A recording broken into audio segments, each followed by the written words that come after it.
All right, hello wine drinking people. We are back. It is Tuesday, March 15th. That's right, folks, getting ready for my big trip out to Park City, Utah. But first, we got a little bit of drinking left to do, and hey, some drinking that we did last week that we didn't talk about yet. Can you believe that? Whew. Well, good friend Rob Sweeney was in. We had a Sweeney sighting first on Thursday night or Wednesday night for our Chateau Mouton Rothschild dinner, where Rob joined us and enjoyed 8 vintages of Mouton Rothschild. And then he stopped by on Thursday to show us a few of his new releases, which I've already had these wines. Rob's a good buddy. Every time I go to Napa, I go to see him. He opens up all the wines, and I get to taste them usually a year or two before they make it to marketplace if we do barrel samples. But Rob is making some of the greatest wines in Napa Valley. And a little secret, very famous consultant may be coming to work at Vine Cliff. Can't let the cat out of the bag just yet. But big news, big things coming here. And hey, big-time consultants, well, they've been there, done that. Paul Hobbs, Joe Cafaro, he's had some top names working with him in the past, but Rob really has got a good feel what his Oakville winery can do now that he has been working there since the first vintage, 1990, and some great stuff has come out of Vine Cliff, this Oakville property located just underneath Delaval. Hey, Screaming Eagle is a stone's throw away, and last year, Rob put his wines in a lineup in a tasting he did at RN74, along with Screaming Eagle, Harlan Estates, Colgan, some of his neighbors, Delaval, Maya, some of the top wines coming from Napa, some of the most expensive wines coming. You know what? His private stock finished first. His Oakville Estate finished second. And, you know, we've had similar results here. I put Rob's wines, his 95 private stock, in our cult tasting a few years back. And we usually do this cult tasting blind because we don't want people to like the Screaming Eagle best. And his wine was in the Screaming Eagle flight and got about half of the votes. Screaming Eagle only getting 1 or 2. But, hey, the Eagle vindicated itself last year, man. It was the best wine on the show. And, hey, we're showing the 99 Eagle on May 6th at our California Cult Tasting. Check it out on our calendar of events. We'll have the lineup for the rest of that tasting up there shortly. But hey, let's talk about these wines from Vine Cliff, the 08 Chardonnay. And Rob does 2 Chardonnays, a proprietor's reserve, which we're the only store in Florida to get that.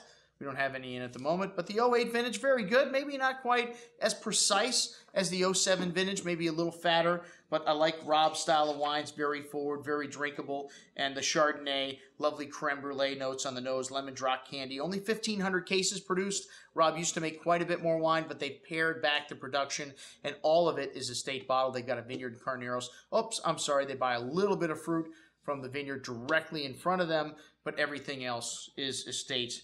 And lots of nice tropical fruit on the tongue. Just a nice amount of oak spice, not overdone, but still good freshness on this wine. A lot of juicy fruit. That is the focus of these Vine Cliff wines. Drinkability and the lusciousness. And this Los Carneros Chardonnay delivering both of those. Excellent once again. All right, then the Napa Valley Cabernet 2006. And this is kind of interesting. You know, he's already released his 08 Oakville Estate, and the 06 is still in the market. Well, Rob explained it to me. You know, his Napa style is made in a more classic fashion. The wine's always a little more tannic.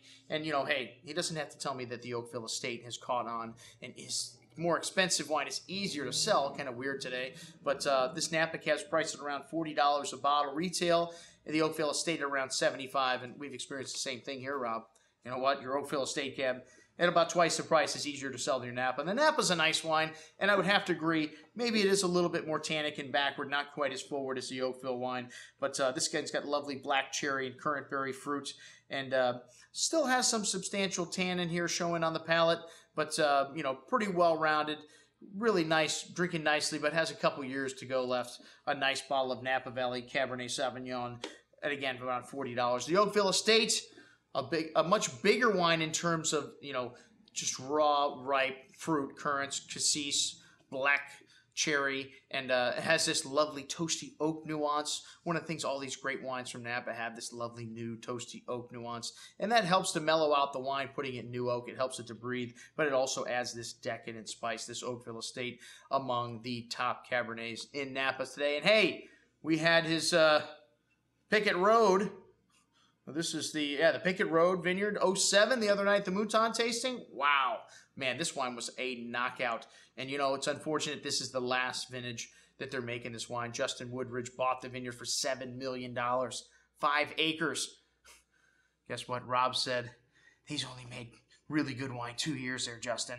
So I don't know if that vineyard was going to be worth $7 million in the long run, but this 07 Pickett Road, the last vintage that the Sweeneys owned this vineyard, the last vintage they made this wine, outstanding juice. We've got 3 6-packs in the store, pretty much everything that came to South Florida. Bravo, Rob. Excellent work with the new releases.